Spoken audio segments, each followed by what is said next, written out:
Welcome sa aking kusina. Magluluto ako ngayon ng long soup dito sa Hong Kong dahil winter na naman.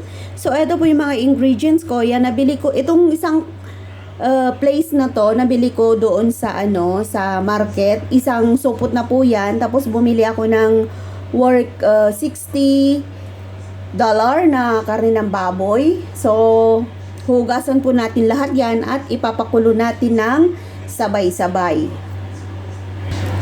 So, ganito pala yung itsura nung nabili ko, isang supot. So, isi-separate natin to kasi huhugasan ko lahat. Yan. Hugasan. I-separate ko lang tong tatlong to kasi matamis po yan. Hindi po natin ihahalo dun sa, eto kasi ibababad natin. Yan, bababad natin to. Tapos eto, i-dilute natin. Magpapakulo tayo ng tubig tapos iboboil lang natin ng 1 minute siguro para maalis yung dugo. So, start na natin. Lalagyan natin ng tubig. So, babaran to natin ng tubig. Kasi dry po lahat ito. Yan, babaran muna natin.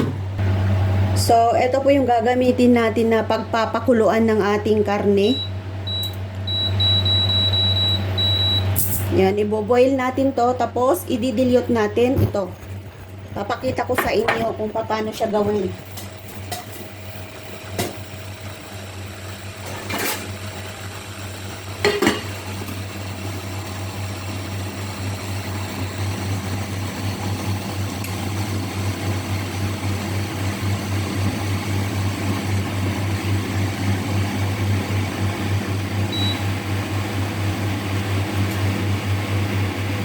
So, yan, nag-i-start na siyang kumulo.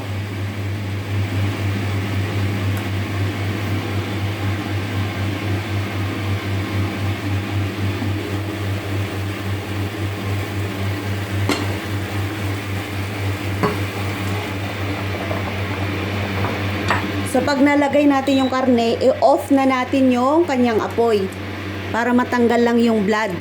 Pero yung lasa niya, nandun pa rin.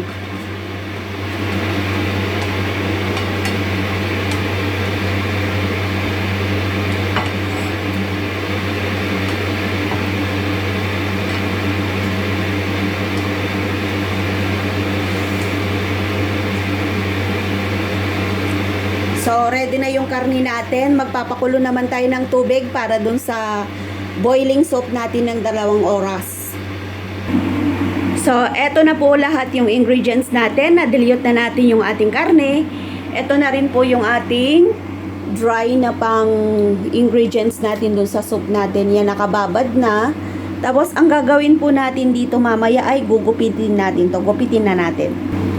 So, eto po ay ginugupit. Hinahati ito para lumabas yung katas niya. Matamis to, matamis.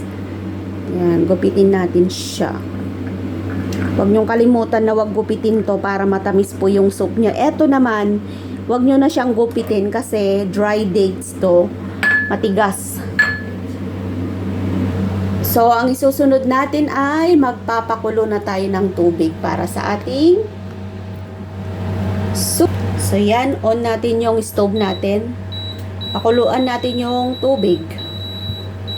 Maglalagay ako ng dalawang takore. Nilagyan ko siya ng isa. So, lalagyan pa natin ng isa pa. Para madaling mag-boil, ipakulo nyo na yung tubig.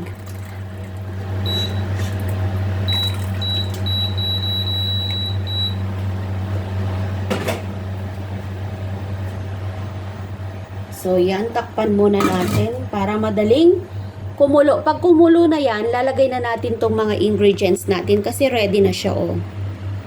Yan, hintayin lang natin.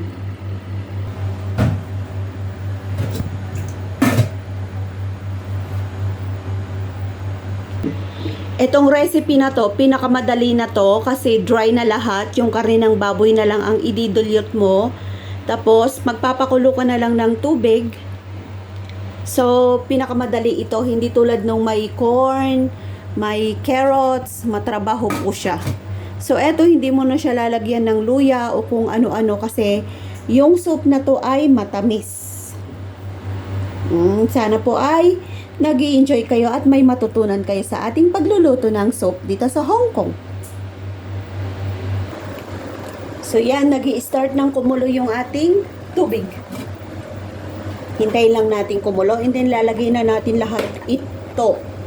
So hugasan ko nga to, hugasan natin to. Yan o, diba? Babad natin konti.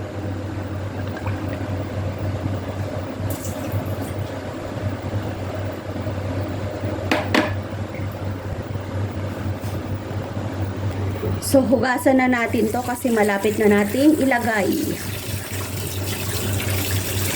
Kasi dry to, hindi natin alam kung saan siya binilad.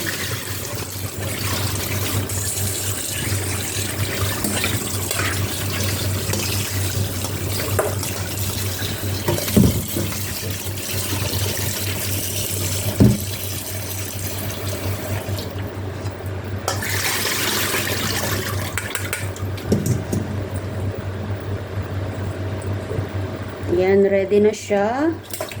Ready na siyang iluto. So, yan. Nakikita ko nang kumukulo na yung tubig natin. Lalagay na natin lahat yung ingredients natin. So, unahin natin yung karne ng baboy. Dahan-dahan.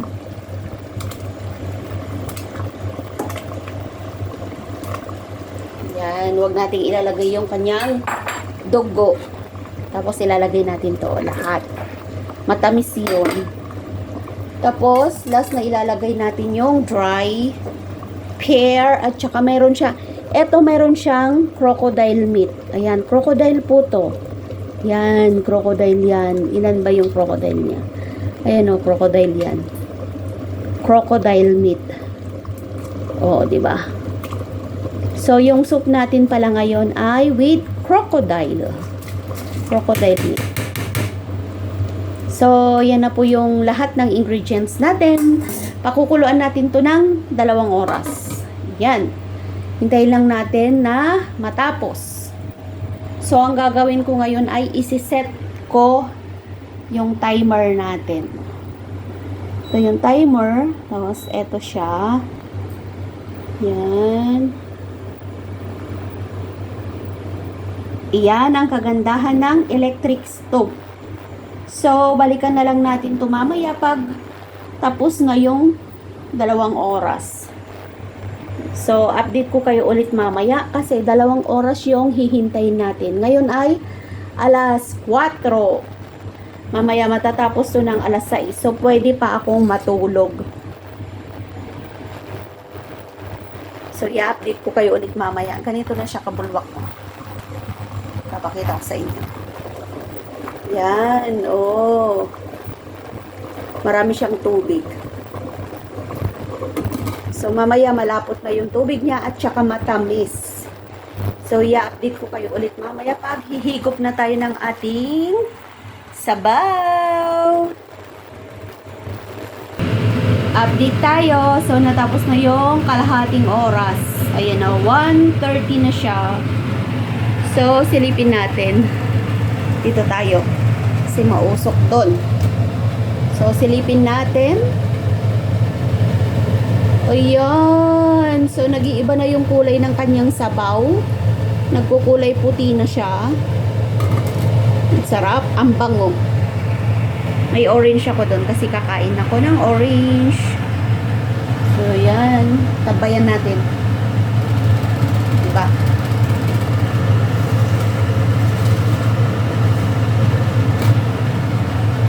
Tapos na yung kalahating oras. So, balik-balikan ko lang to kasi baka masunog siya or mawalan siya ng tubig. Check natin ulit. So, naka-1 oras na pong kumukulo yung ating soup. Ay, ang sarap. Oh.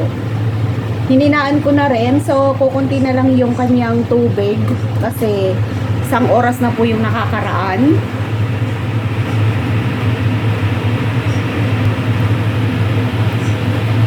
So, may 1 oras pa. Balikan natin ulit mamaya. At hihigop na tayo ng ating sabaw. Masarap. Masarap to. Matamis.